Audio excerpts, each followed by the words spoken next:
भारताला मोठा धक्का बसलाय। कुस्तीपटू विनेश फोगट अयोग्य म्हणून घोषित करण्यात आलेली आहे। ऑलिम्पिक संघटनेकडून विनेश फोगट अपात्र ठरली आहे। 50 किलोपेक्षा काही ग्रॅम वजन वाढल्याचं कारण देत हा निर्णय घेण्यात आलेला आहे। विनेश फोगट फायनल खेळू शकणार नाहीये। विनेश फोगटची फायनल खेळण्याची संधी ही हुकली आहे। दरम्यान यानंतर पंतप्रधान नरेंद्र मोदींनी ट्विटही केलंय।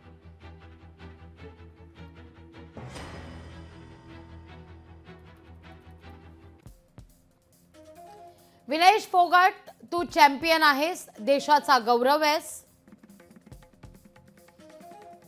तू मजबूत होऊन पुन्हा नव्या उमेदीने उसळी घेशील असं पंतप्रधान म्हणतायत। क्या कहेंगे, हम तो अपने गोल्ड मेडल की तैयारी किए थे। हमारे लिए ये बहुत ही दुख के पल हैं। जो ये वेट वाला मामला है हमको तो पता नहीं है, लेकिन जो पहले जो कुश्ती हुई है उसका तो कुछ होना चाहिए। हम तो WFI से और सरकार से यही करते हैं, वही जो पहले जो बाउट जीतती है उसका तो कुछ फैसला होना चाहिए। पूरे देश के लिए दुख की बात है और हमारे हल्के के लिए, इलाके के लिए, हरियाणा के लिए तो बहुत बड़ी दुख की बात है जी। देखो, फाइनल मैच था, गोल्ड मेडल पक्का था देश का। या सगळ्या संदर्भात राज्यातून सुद्धा प्रतिक्रिया उमटतात, पाहूया आपण। मोदी है तो मुमकिन है ही घोषणा आम्ही ऐकतो, आम्हाला आठवते काही काळापूर्वी ते करायचे।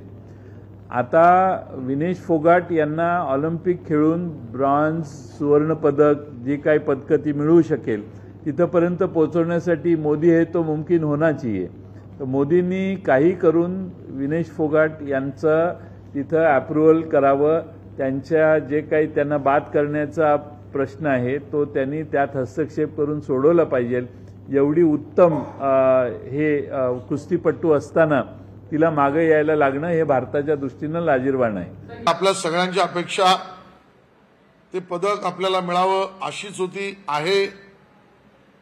आपल्या सगळ्यांची, समस्त 140 कोटी भारतवासियांची इच्छा अपेक्षा पूर्ती होईल हे आपण त्या ठिकाणी बघत होतो। आणि हा धक्कादायक विषय समोर आलाय। मला असं वाटतं की या धक्क्यामध्ये आमच्या खेळाडूंनाही सावरायची आणि आमच्या क्रीडाप्रेमींनाही आणि समस्त भारतीयांना सावरण्याची बुद्धी परमेश्वर देव अशीच प्रार्थना मी करेन। लोकशाही मराठी ऐका, पहा, जागरूक रहा।